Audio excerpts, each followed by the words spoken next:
Think of the citric acid cycle as one of the major hubs of metabolism. Maybe the okay. Here's our friend acetyl-CoA. I want you guys to refresh your memories on what acetyl-CoA looks like. I mean, it has things that we've seen over and over again. So this thing right here sure looks a lot like ATP, right? I've got my adenine here. I should say ADP. My adenine. I've got my ribose sugar. There is a weird thing going on at the 3' carbon. It's phosphorylated, right? And so you guys immediately should be thinking to yourselves, how does that change things, right? You immediately be like, well, it changes the binding site, the characteristics of the binding site. Remember, the enzymes that are going to be utilizing acetyl-CoA, specifically citric acid synthase, have to provide a binding site that stabilizes the interaction between the enzyme and acetyl-CoA. And how is that going to be accomplished? Through the formation of multiple weak force interactions between all these groups. So we've got this thing that sure resembles ADP. Then we've got this little bit, which is, not terribly remarkable. And then we've got this piece, right, where we have this mercapto group, meaning mercapto meaning sulfur, or SH, or thiol.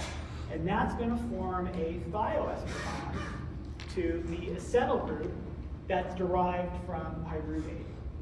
And now we know in great detail from chapters 15 and especially 16 what's special about thioester bonds. The free energy of hydrolysis of a thioester bond is very, very favorable, right? And so that free energy can be coupled to other processes. In chapter 16, we learned that the enzyme GAP dehydrogenase is going to harness the free energy of a thioester bond between an intermediate of the substrate of GAP and the cysteine active site to the formation of 1,3-DPG, right? So the formation of that high energy bond between the phosphate group and our substrate, forming that on its own is very unfavorable. But if you couple it to a favorable reaction, the hydrolysis of a thioester bond, we're able to make this thing happen. And so the same thing is going to apply to the thioester bond in acetyl-CoA. Okay. What else is going on? Probably the most distinctive and important thing that's going on is the citric acid cycle is primarily a series of oxidation reduction reactions. The intermediates are rich in electrons, and they are going to be oxidized. Right, so we're going to go from a state of highly oxidized. If you remember our acetyl-CoA, and we're just going to focus on this acetyl group right now.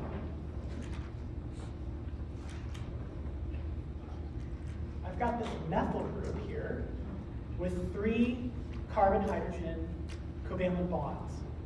And the oxidation of each one of those is going to be energetically favorable and is going to result in the transfer of those electrons to these guys, forming NADH or FADH2. In fact, so one acetyl-CoA enters the citric acid cycle, and from that one acetyl-CoA, we're going to generate 3 NADH and 1 FADH2.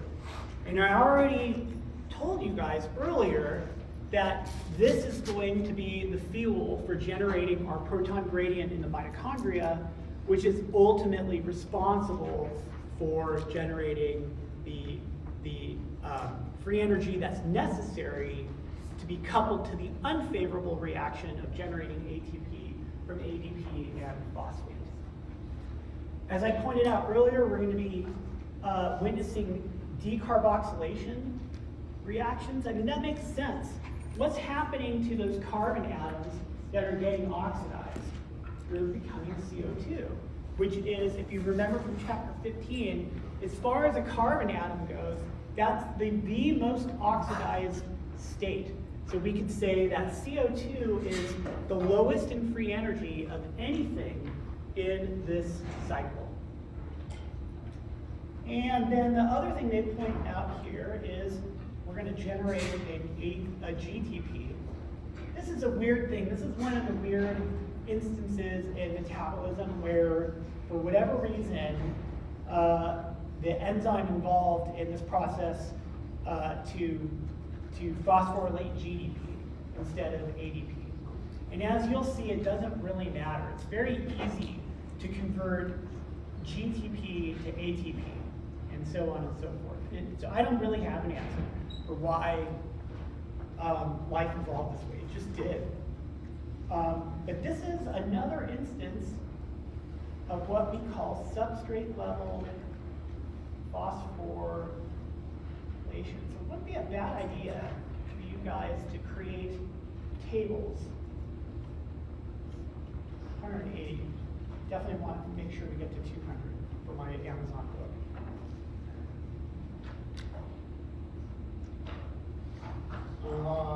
Right, so we're talking about substrate level phosphorylation. So there's two examples of glycolysis. Right, there was the conversion of 1,3-BPG to 3-phosphoglycerate. That was catalyzed by 3-phosphoglycerate kinase, I believe is what the enzyme's called. We're going to generate an ATP here because the free energy of hydrolysis of 1,3-BPG is substantially greater than the free energy of hydrolysis of ATP. That's why this works. And then, of course, we had phosphoenol pyruvate becoming pyruvate, and that was catalyzed by pyruvate kinase. Now we're going to have one more example from the citric acids. And so that's something for you guys to look forward to when we get into some things. Did I go too quickly? Yes. You guys need to learn how to write faster. Two letters behind you. No worries. All right, now we're good.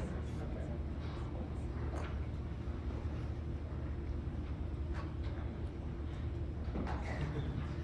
Right, so, this obviously has a bit more information than the last slide. So now I'm showing you the citric acid cycle in all of its glory and detail, where you see the structures of all the intermediates.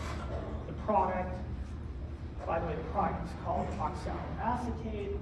The substrate, which is consequently also oxaloacetate and acetyl-CoA. The names of the enzymes, the steps that are involved oxidation reduction reactions, the generation of CO2, yada, yada, yada, yada. So again, like, how do you guys prepare for this exam? A mistake would be to just simply memorize everything, right? Because I'm not going to ask you to draw the structures of any of these things, right? So instead, what you want to do is be able to look at these molecules and understand how they're being modified, right? How are they changing? So in this step here, when we go from isocitrate to alpha-ketoglutarate, that is a step that involves the reduction of NAD plus to generate NADH. So where are those electrons coming from? This is also a reaction that involves decarboxylation. So where does that CO2 come from? So keeping track of the atoms is what I want you to do, because that's true learning. That's It's going to help you guys really understand this pathway.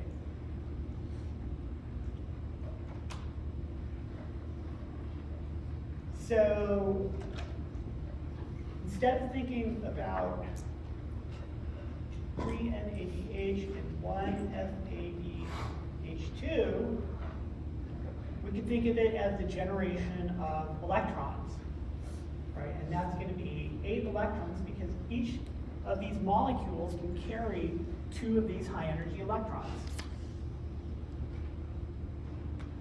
And then the slide says ATP also here because there actually are some organisms where this enzyme will phosphorylate ADP.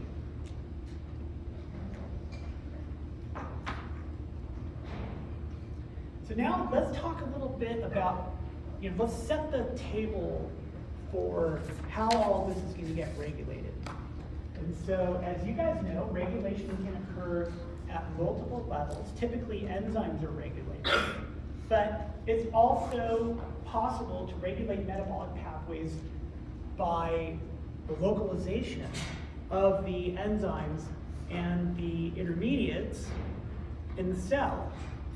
And so what we see is that glycolysis is going to occur in the cytoplasm of our cells.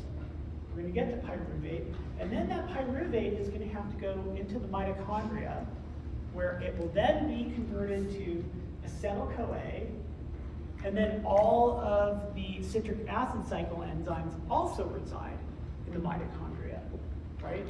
And so you guys should be able to answer this question. So let's turn it over to the class. Why do you think it makes sense to have glycolysis in the cytoplasm and not in the mitochondria where the citric acid cycle is occurring, where ATP synthesis is occurring? Yes? Go ahead. Okay, one idea is because in the mitochondria there's a better chance to have an electron gradient. No. No. Good guess though. I think Alana had. So the pathways don't, I guess, coincide or overlap. It's just a good way of regulating different metabolic pathways. That's almost right. Is that what you were going to say? I was going to say it's in the cytoplasm, the cell can kind of regulate how much of everything there is and figure out how it wants to use the resources better. Yes, I mean that's actually, I would just phrase it a little bit differently. Remember, do you guys remember that pyruvate kinase is inhibited by the amino acid alanine, which made absolutely no sense unless you know metabolism and you realize that pyruvate can be converted ultimately into alanine. And so that makes a lot of sense in hindsight. Now, if the enzymes that are responsible for amino acid synthesis reside in the cytoplasm, would it make sense to perform glycolysis in the mitochondria? No, because the pyruvate would be in the mitochondria, right? So glycolysis occurs in the cytoplasm because it's going to share intermediates with multiple different and distinct metabolic pathways, right? Whereas, as we're going to see, the citric acid cycle is more devoted to energy production. That's not completely true. Remember, this is biochemistry, not physics. All right. So let's take a quick look at the physiology of a mitochondria. I am no physiologist, but this is kind of important stuff. So this is an electron micrograph of a single mitochondria, right? So, it looks kind of like a bacteria, and for good reason, because that's essentially what it is where it came from. And one of the unique features of mitochondria is that it actually is enveloped by 2 lipid bilayers, by 2 biological membranes. And that ends up being ridiculously important because if we're going to generate a proton gradient, that means we have to have 2 different chambers, right? So we have,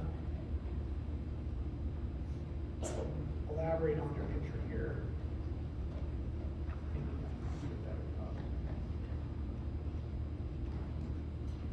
So we'll have this inside part. this will be the cytoplasm here. We'll have the inside of the mitochondria, then we'll have this inner membrane region. That would be the region in between the inner membrane and the outer membrane. And this is how we're going to generate a proton gradient. We can think of this inside membrane as our Hoover Dam.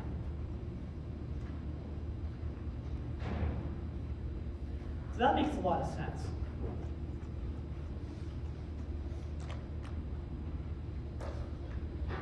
All right, so now we're going to hydrate. And then we're going to start talking about a very, very important and interesting enzyme called pyruvate dehydrogenase. And my slide title says, a case study in multifunctional enzymes. And the reason why I say that is because what we're going to see is that this enzyme is going to possess multiple catalytic activities. And it's going to be really, really interesting to look at the structure of the enzyme and understand how the enzyme coordinates all of these different activities so that the reaction is efficient.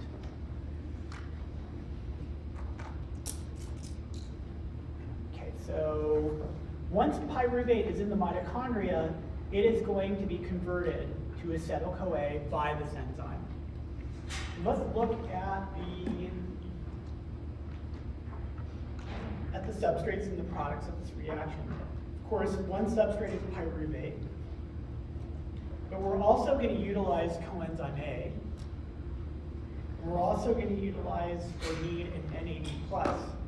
So we can immediately see that the oxidation of pyruvate is going to generate a pair of high energy electrons that is going to result in the formation of NADH. So do you guys remember how many NADH were generated in glycolysis? 2, exactly, because we have our step catalyzed by GAP dehydrogenase. And because we're going to ultimately be able to generate 2 GAP from 1 glucose, that's how we ended up with 2 NADH from that 1 glucose.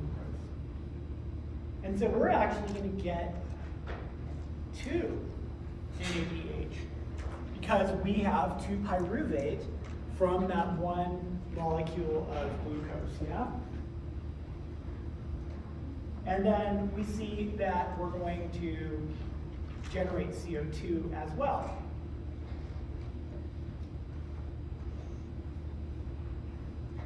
All right, so we can break down, if you look at the structure or composition of pyruvate dehydrogenase, it's actually a collection of independent enzymes that oligomerize, in other words, they have quaternary structure, to form this supermolecular complex that's incredibly big. In fact, I'm going to show you in a second an electron micrograph of this thing, and it looks exactly like a virus. It's so big.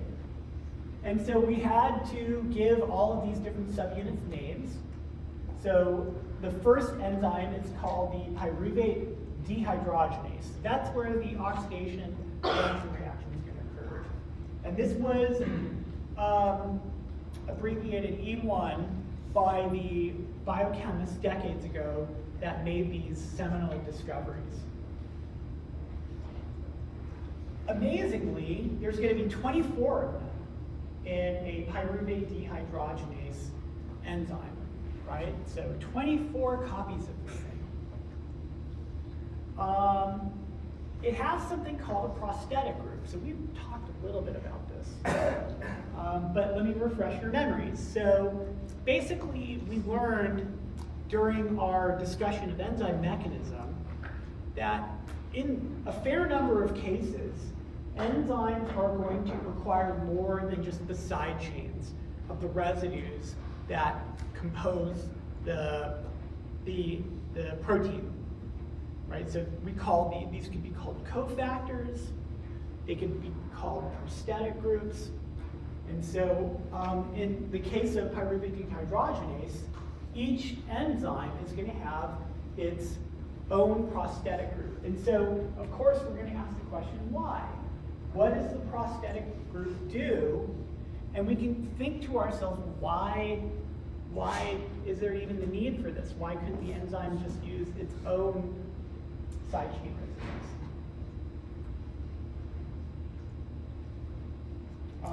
So TPP stands for thymine pyrophosphate. So we're going to look at that guy in great detail today. The next enzyme is called E2. And the formal name is dihydrolipoyl transacetylase. That's a big word, but transacetylase, what do you think that means? I mean, we're generating an acetyl group from pyruvate, right? We know that pyruvate is going to be oxidized. We know it's going to be decarboxylated. So we're going to essentially generate as a product an acetyl group, and that acetyl group is going to ultimately be covalently connected to coenzyme A.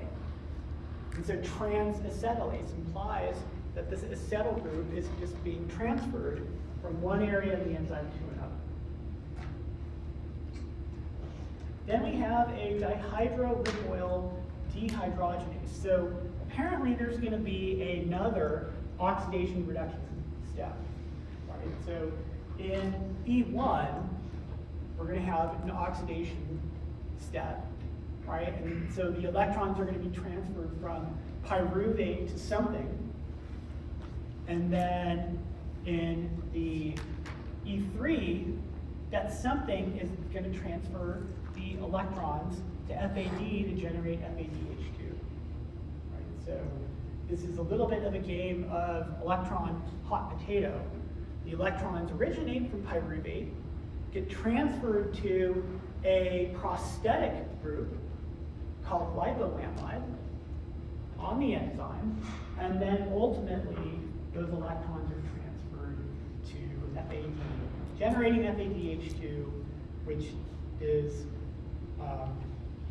and then we'll see that ultimately those electrons are going to go from FAD to NAD+, and the NADH that is generated will then be useful for generating our protein gradient.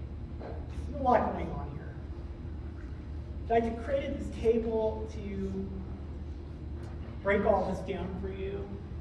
So thymine pyrophosphate is bound to the E1, and it's going to be involved in this decarboxylation reaction. Then there's this lipoic acid, which is covalently linked to a lysine residue. As you may already kind of tell, that covalent linkage is an amide bond. And so you're going to have an amide bond, and that's why we call it lipoamide. And so what it's going to do is it's going to grab an intermediate called hydroxyethyl carbanion. That's coming from this reaction. So the hydroxyethyl group used to be pyruvate. And so that's going to be happening. Somehow this lipoamide which emanates from E2 is going to visit the E1 active site. Pretty cool. And it's going to grab our intermediate from thymine pyrophosphate and then take it to the E2 active site, which is going to bind to coenzyme A, and then the acetyl group from the lipoamide is going to be attached to coenzyme A in the form of thioester bond. Then the lipoamide arm is going to leave the E2 active site and go to the E3, where FAD is awaiting. And it's going to transfer electrons to FAD to generate FADH2, and that's going to be in proximity to a binding site of NAD+, and then the electrons get transferred from FADH2 to NAD+, generating our friend NADH. So this is what these things look like. Here's thymine pyrophosphate. So the pyrophosphate part makes a whole lot of sense, and then this must be thymine. And so I'm going to show you in a little bit what's special about this molecule.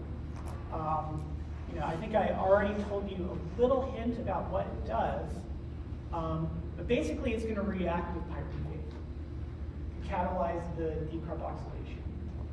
So in biology, a lot of these reactions have involved, so far in our discussion, it's almost exclusively been talking about nucleophilic attack.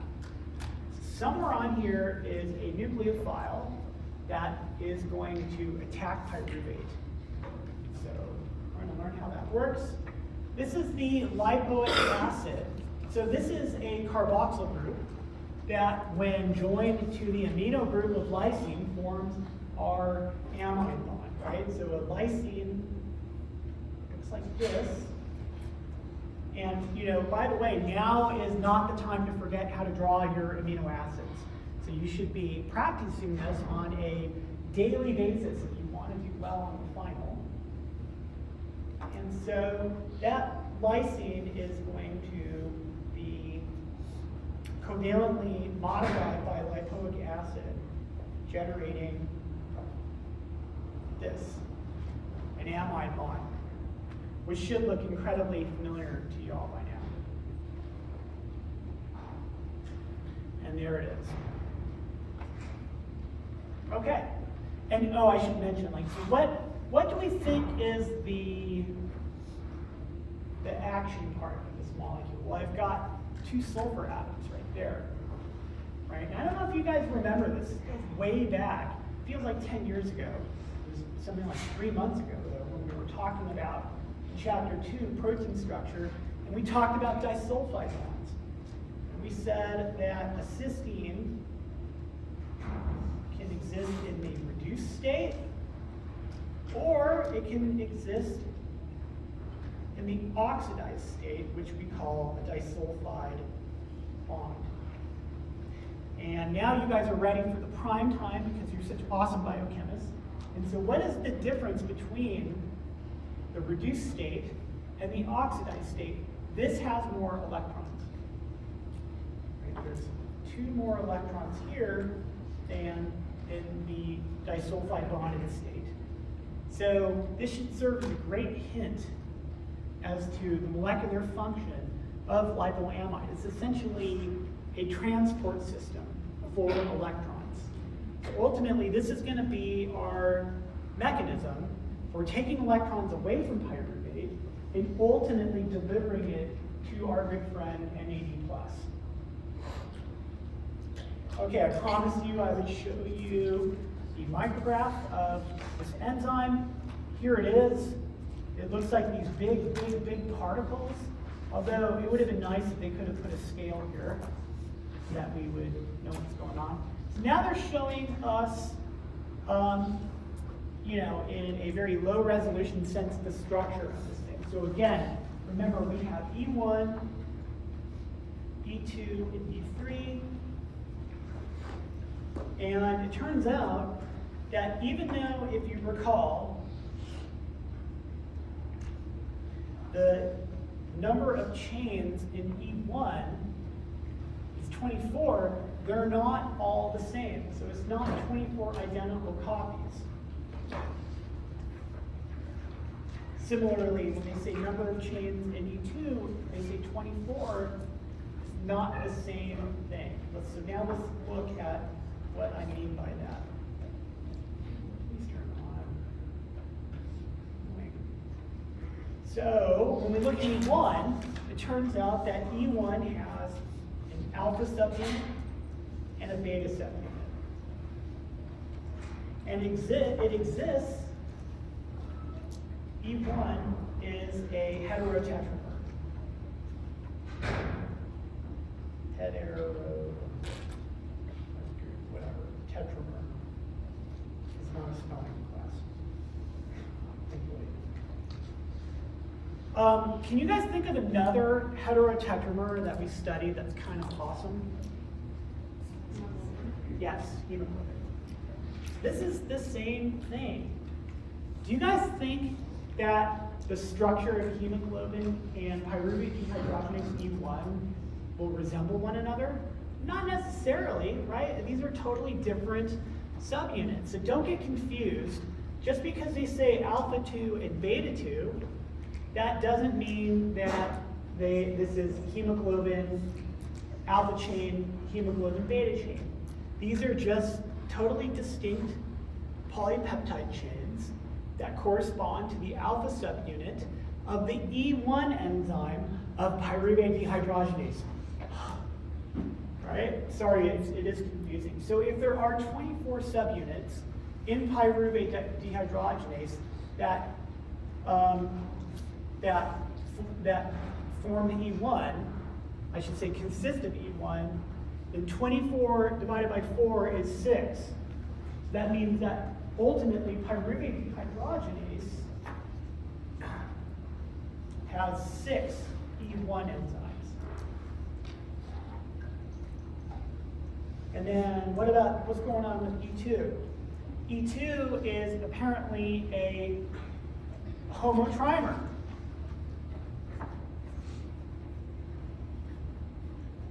Of what they call alpha subunits.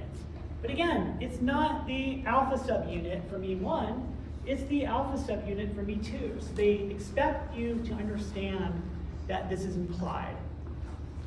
Please don't get confused by this. And if you don't believe me, then go to the RCSB, search for pyruvate dehydrogenase, and it'll show you the amino acid sequences for these things. So if that's a homotrimer, I believe there were 24 subunits. 24 divided by 3 is 8. So we're going to have, why did we turn off? 8 E2 enzymes. And then last but not least, we see that E3 is a heterodimer.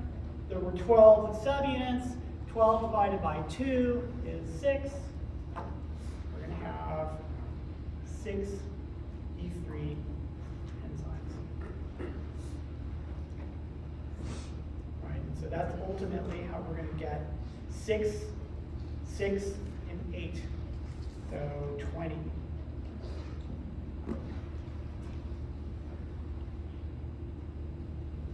All right, so now let's try to address why did this enzyme evolve this way? What were the reasons for doing this? Life, in general, guys, doesn't just evolve because it's like whatevs. It usually implies tremendous biological significance, right? And so that's why when we make observations in science, we tend to study that to try to unlock the secret. So one of the things that we actually already know is that enzyme reaction rates are limited by the diffusion of substrates in enzymes. Right? We talked about this when we studied chapter 8, and we learned that the best enzyme in the world is ultimately going to be limited by how fast things diffuse in the cell.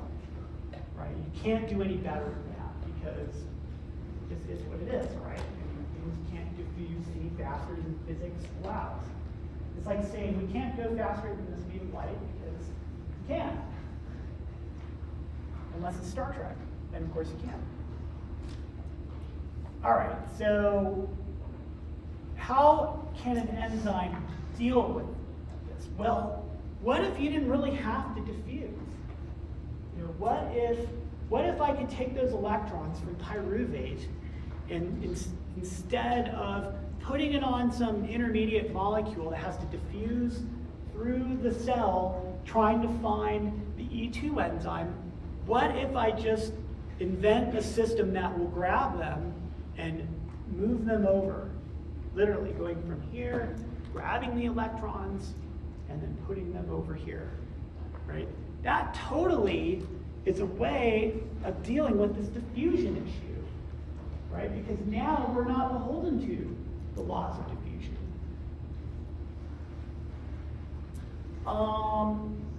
This is a very important thing. It turns out to be the case that a lot of times in biology, in these reactions, the intermediates that are generated are toxic. They're unstable, they're mutagenic, right? And so it would be very bad if these things were released into the cell. We actually talked about this already. We talked about triose phosphate isomerase, which catalyzes the conversion of GAP into DHAP and DHAP into GAP. It actually goes through what we call an enediol intermediate. And that enediol intermediate was unstable, right? And so triose phosphate isomerase has a loop that would cover the active site during catalysis, ensuring that that enediol intermediate doesn't just diffuse away. And not only would that be bad, because now we're not going to get GAP, we're not going to get any energy from that, but even worse is that molecule can mess up our DNA, which sucks. So minimizing side reactions. And then last but not least, it just makes the regulation of the reaction more feasible. Everything is housed in one place, right? It's easier. Imagine if you're a parent, right? And if you had one kid in a house in Henderson, the other kid was in Summerlin, and yet you're still responsible for that? That wouldn't really work, would it? So that's what they're talking about here, is that it's absolutely possible to regulate a multi-enzyme complex that is catalyzing several reactions at the same time if they all are together. Okay? Good. Okay, here's a summary of the reactions that we're going to be discussing today. We're starting with pyruvate. Pyruvate will be decarboxylated, and so we can already see that when that happens, the electrons in this carbon-carbon bond will now reside on the carbonyl carbon. Right, so this is, they're showing you here, CO2 takes a hike, and then this intermediate will get oxidized, and those electrons are going to go somewhere. Those electrons are going to go to this dihydro, the lipoamide arm. Remember, I don't remember how to draw this, but it looked like this. So those electrons can be stored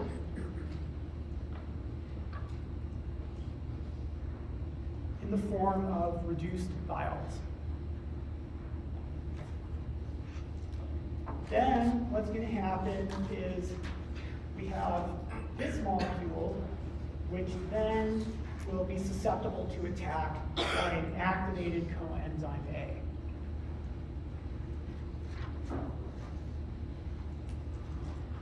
All right, we're ready to rock. Let's get into the details. So I promised that we were going to talk about thiamine pyrophosphate, which now I will just refer to as TPP.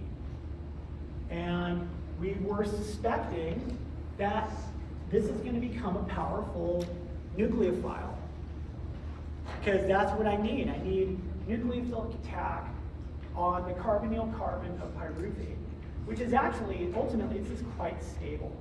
I really need a good nucleophile to get in there to form this hydroxyethyl TPP intermediate. And so this is what's going to happen. Is I'm going to have this carbanion.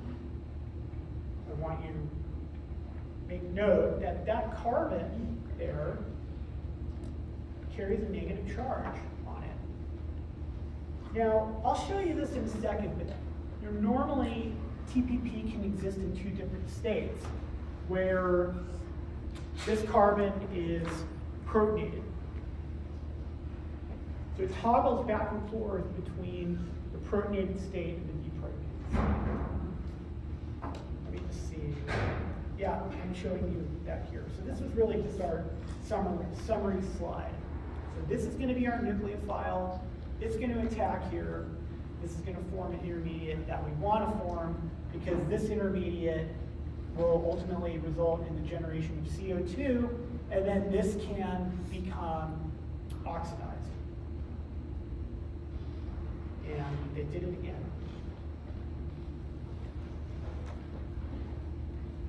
My entire class should write a note to the authors. They all have emails, you know, you really can. You'd be like, all due respect, eminent professor, but I recommend you learn how to write notes. So this is the first thing I want to talk about, is the activation of thymine pyrophosphate. Because that's ultimately what's happening here, right? They were kind enough to show at least that that's the equilibrium. And so this CH bond is in equilibrium with the carbocation anion, sorry. So what kind of reaction do we call this? What is this? Huh? I wouldn't call it is an ionization event, but I want you to be more specific. Guy, do you want to offer that, or is that a little too acid base? Yeah, you knew the answer. This is an acid-base reaction. And how do we represent the equilibrium constant of acid-base reactions? What have we been talking about all semester? The what? Okay, but what do we normally use? Everyone better say this in 10 seconds or you're not getting your 2.5 points. PKA. Everyone together, PKA. PKA. It's so easy to control you guys. It's like treats for your point treats. Yeah, this acid, TPP, is going to have a PKA. We would say TPP has a PKA for the CH group. Now, normally, CH bonds are terrible acids. The pKa of a carbon-hydrogen bond is 10? I think it's higher. Someone said 30. That's way high, but it could be. That's definitely wrong. That's for this thing maybe, but not for a generic carbon-hydrogen bond. Yeah. I want to know what it is for a methyl group. Right? It's like 20, 16 to 20. pKa is 16 to 20. Some even said 30. You know, I'm not against that. It's crazy high. It means that at physiological pH, the probability of observing that carbon in the deprotonated state is about the same odds as UNLV winning a national championship. So what's going to happen? Does life not exist because of this? No. This is why we have enzymes, right? Enzymes provide microenvironments that shift the pKa values closer to physiological values. But in this case, we can't use a nucleophile that exists on, you know, what are the good nucleophiles in proteins? Cysteine, the thiol group, it's amazing, right? The amino group of a histidine or a lysine. But those are the nucleophiles that we see over and over again. Apparently, though, they're just not good enough to attack this very stable carbonyl carbon. So what is so amazing about TPP? Well, I look at this thing and I see there's a nitrogen here that has a relatively stable positive charge on it, meaning it can exist with that positive charge and not freak out. So what happens? What is it about that positive charge on the nitrogen that is changing the pKa of my CH group? Stabilizes the charge. Right? I've got a negative charge now. next to a positive charge that literally are less than 2 angstroms away, because that's just a double bond, which is like 1.3, 1.4 angstroms. And so I have this amazing favorable electrostatic interaction, meaning that that nitrogen is just coaxing the carbon to deprotonate. And so that means now that TPP has evolved in the enzyme, and don't make the mistake that it's definitely the case that the enzyme is also providing a microenvironment to help too, undoubtedly. And so those two forces create a powerful carbon nucleophile that can attack our substrate, forming this intermediate,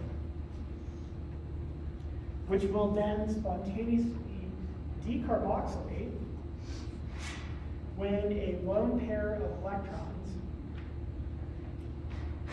from either this oxygen or this oxygen, and obviously can be either, will come in, form a double bond, forcing the electrons that were in the carbon-carbon covalent bond, single bond, to form a new double bond between the TPP carbanion and what was the carbonyl-carbon of pyruvate. And then we get this. And that intermediate is actually stable because of resonance structures. Right, so we can have a lone pair of electrons on the nitrogen come in, form a double bond between the nitrogen and the carbon, and then the electrons in the double bond can go onto the carbon atom, basically enabling for delocalization of the electrons across this system, which is energetically favorable. Resonance is favorable. And then ultimately what's going to happen is this species can be protonated by an acid. So I'm going to draw an acid here. And what do you think would be a good candidate for the identity of B?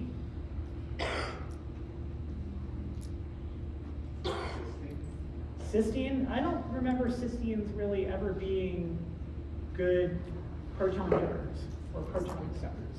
What's that? Histidine, is that what you said? And that's always the one I would go to.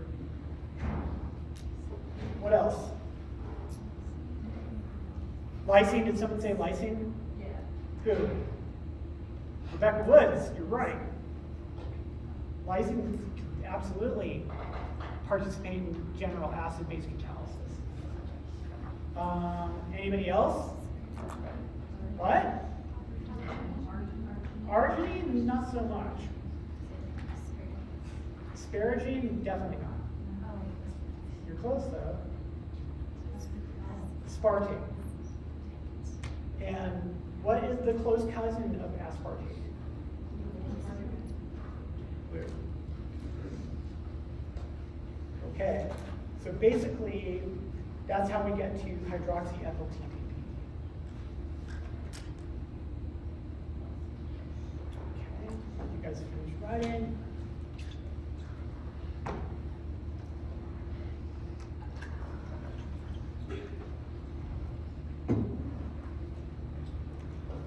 Now we're ready for step 2, which is going to be oxidation of hydroxyethyl TPP.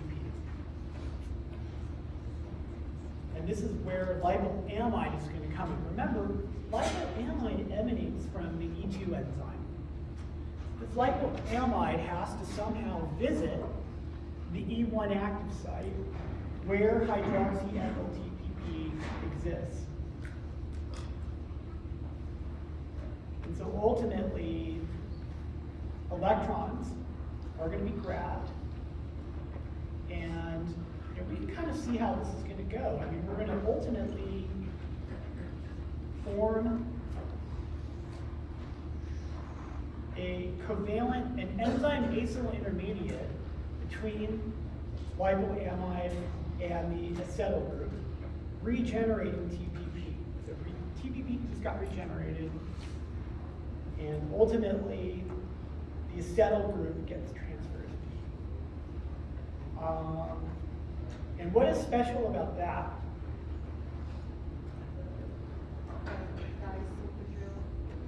This thing. What do we call that? Thioester. Thank you, sir. That is a thioester bond. We talked about that today, where that thioester bond is a high energy intermediate. And this is an oxidation, so where are those electrons now? They're here. And they're here. And so the electrons haven't gone anywhere yet. All that's happened was, in this reaction, TPP is regenerated, and the lipoamide has become reduced. Lipoamide becomes reduced.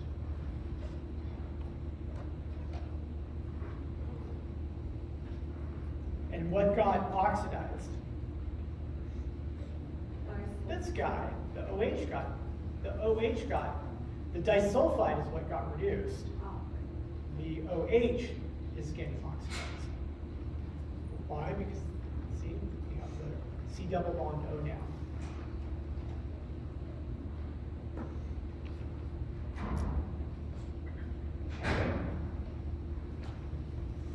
So now what can happen is that lipoamide is going to return to its home base, the active site of the E2 enzyme, which can bind to acetyl-CoA, and it can bind to acetyl-CoA, which will result in proximity between, I'm sorry, I did not mean acetyl-CoA, I should have meant this coenzyme A. So the E2 active site binds to coenzyme A with a free SH group and has a reduced lipoamide in the form of acetyl lipoamide. And so the job of the E2 active site is going to be to promote proximity between coenzyme A and the thioester bond between the lipoamide and the acetyl group that came from pyruvate. And so, and then they show you here what's going to happen is the acetyl group gets transferred from lipoamide, generating this fully reduced form and acetyl-CoA. So you guys should be thinking to yourselves, how is this reaction going to be catalyzed? One, the nucleophile has to be activated. So if that's this guy, so how would you activate a nucleophile? Yeah, I'm just going to deprotonate it by putting a base there, which will pick up that proton, forming the thiolate anion. And then that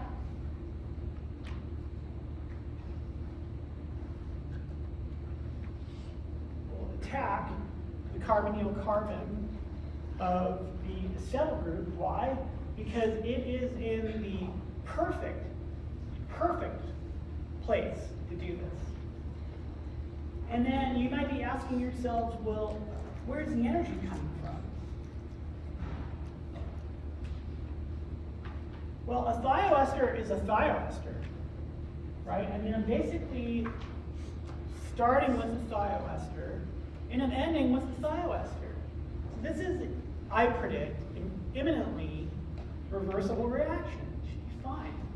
Nothing bad going on here.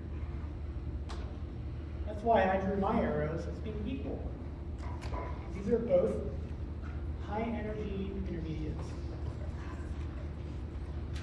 Then what's going to happen is our dihydrolipoamide is going to leave the E2 active site, taking its precious electron, 2-electron cargo, and it's going to visit the E3 active site, where FAD is waiting.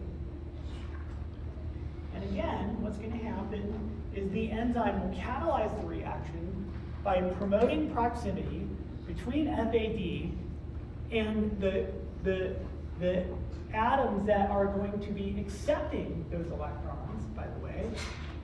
Oops, get that here. And are reduced thiol groups on dihydrolipoamide. That's going to generate FADH2, which can then transfer its electrons to NAD+, generating NADH. Interestingly, FAD and FADH2 is what we call a prosthetic.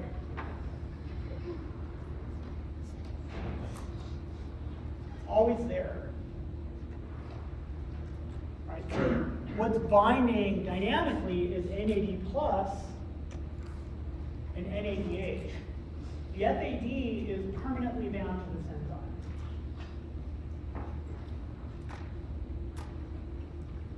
So we should be asking ourselves the question now, like, man, this lipoamide arm is amazing, right? Basically, you can just wander around the pyruvate dehydrogenase neighborhood, going from active site to active site. How can the structure of this enzyme accommodate that? Right? It seems pretty amazing, doesn't it? Especially when you look at those electron micrographs and you see that this thing is just monstrous. Right? And so this is the job of structural biology.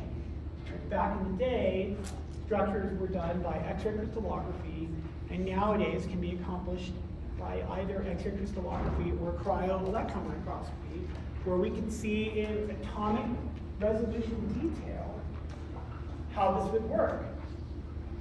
And it's pretty cool. So remember, the E2 enzyme is the homotrimer, and there were 8 of them. Make sure I got that right.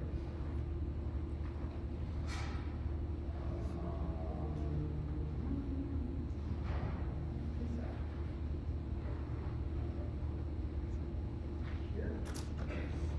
Later.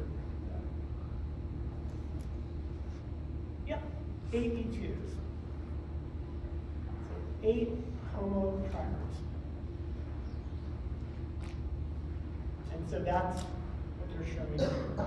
And you can see that they're kind of buried in the middle of pyruvate dehydrogenase, right? They're all just kind of creating the core.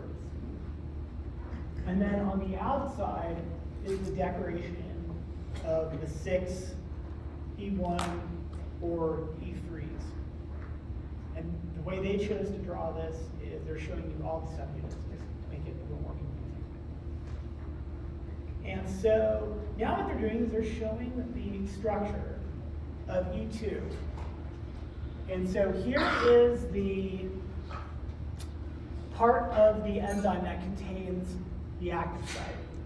So that's what they're referring to as the trans-acetylase domain. Remember, that's going to be the part where acetyl-CoA binds, and the lipoamide that had the acetyl group that was taken from the E1 active site is also going to be there. Right? So that's where that reaction occurs. But then what they discovered is that there were these huge chunks of the protein that were not visible by structural biology.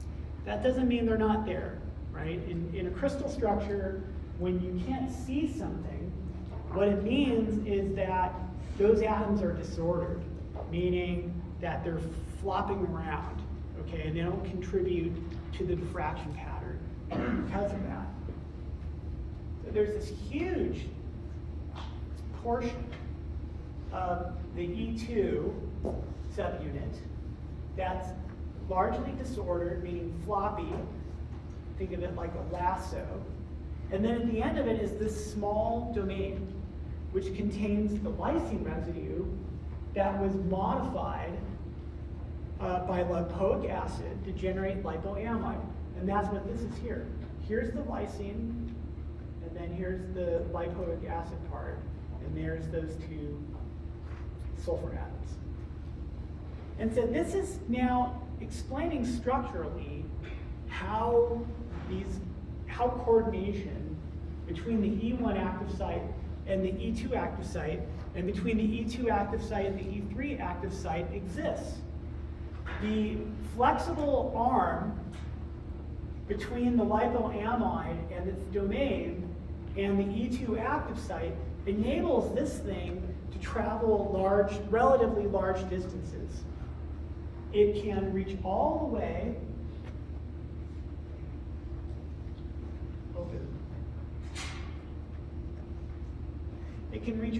the way from here to the E1 active site, covering undoubtedly tens of enzymes. Do its thing, and then reorient itself so that the lipoamide that now contains the acetylipoamide can visit the E2 active site. Once that's done, and we have the reduced lipoamide, that then can interact with the E3. Right? So this explains effectively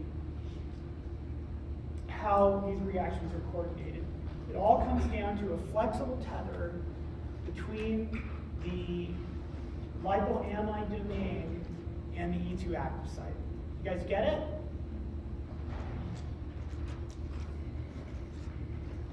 And then here's a little cartoon that is now incorporating all this information into one cohesive model.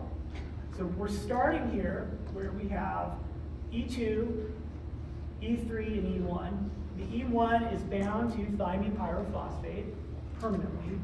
The E3 is bound to FAD permanently. So what's going to happen is when TPP binds to pyruvate, when the E1 enzyme active site interacts with pyruvate, the TPP carbanion will attack that pyruvate, forming this hydroxyethyl TPP. That will then be visited by the lipoamide arm, as shown here, and the lipoamide arm will somehow react, right, forming this intermediate, which is now reduced lipoamide that's covalently bound to the acetyl group that came from pyruvate in the form of a thioester bond. And a coenzyme A can now bind to the E2 active site in proximity to this acetylated lipoamide.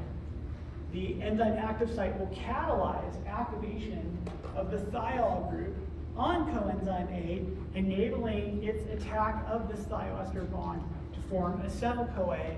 It will then dissociate from the enzyme to go do its thing in the citric acid cycle. That's going to be Thursday's discussion. We now have a fully reduced lipoamide, which will then travel to the E3 active site. It will also interact in proximity with FAD and the residues in the active site that are necessary to lower the activation energy barrier for the transfer of these electrons to FAD, regenerating disulfide bonded lipoamide. The reduced FADH2 will next interact with a NAD+, which dynamically can bind, and then the electrons are ultimately transferred from FADH2 to NAD+, generating NADH, which then dissociates from the enzyme, regenerating the pyruvate dehydrogenase complex so that this can occur over and over and over. I believe you guys need to appreciate that this happens relatively fast. You know, when you guys get hungry, or as I've said before, in my case, hangry, it's pretty remarkable how quick you can go from feeling like, ugh, to being like, let's go run a marathon, right? Why? Because these reactions are fast. They're crazy fast, right? It's converting, you know, I mean, how many grams of sugar are there in pecan pie, which undoubtedly many of you have, or cheesecake, or apple pie, or in my case, all three, right? Many grams. And how many, you know, molecules of glucose is in, you know, if you ended up consuming, I don't know, 50 grams of sugar, dessert alone, which was easily doable, you know, that's quadrillions of these things. And like that, they travel around our body, get converted into ultimately NADH and acetyl-CoA, and then as we'll see on Thursday, I'll show you the chemical reactions that constitute the citric acid cycle, and we'll then see how ultimately acetyl-CoA is further oxidized to generate even more high-energy electrons. Okay, if you want to write your name down, now's the time to do it, and I have exams.